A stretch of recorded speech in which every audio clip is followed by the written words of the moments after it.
হরে Krishna. Hi hello ছোড়ো, হরে কৃষ্ণা বলো। তো দেখো আজকে তোমাদেরকে আমি কি দেখানোর জন্য ভিডিওটা করেছি। এটা হলো আমাদের বাড়ি, আর আমাদের বাড়িতে এত পরিমাণে তুলসী গাছ হয়েছে। তোমাদের কাদের বাতের বাড়িতে এরকম তুলসী গাছের বন হয়ে গেছে আমাকে জানিও। কথাই বলে যে যেখানে শত তুলসীর বন সেখানেই বৃন্দাবন। তো দেখো আমাদের বাড়িতে কত তুলসী গাছ আছে।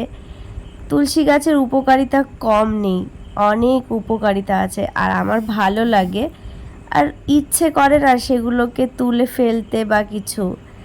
কথায় বলে যে তুলসী গাছে নারায়ণ বাস করে, তাই জন্য তুলসী গাছকে উপড়ে ফেলতে মায়া লাগে। কিন্তু কিছু প্রবলেম হয়, যেখানে মশা হয় প্রচুর পরিমাণে, তারপর অনেক কিছু হয় আর কি। যেমন ধরো বর্ষাকালে বৃষ্টি হওয়ার পর মশা জন্ম নেয় এই গভীর জঙ্গলের মধ্যে।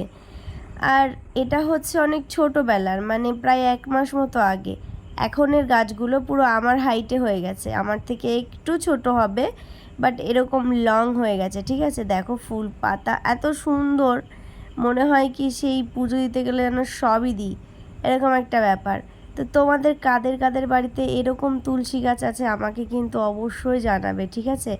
এটা কিন্তু কোনো তুলসী গাছের চারা লাগানো হয়নি, একটা হয়েছিল, সেখান থেকে অনেক অনেক ফুল হয়ে সেই ফুলগুলো একাই ঝরেছে। ঝরে পড়ার পর এই ফুলগুলো থেকেই এত গাছের জন্ম নিয়েছে। তো দেখো আমি তোমাদেরকে ঘুরে ঘুরে দেখালাম আমাদের বাড়ির চারপাশটা এরকম। ভিডিওটা ভালো লাগলে লাইক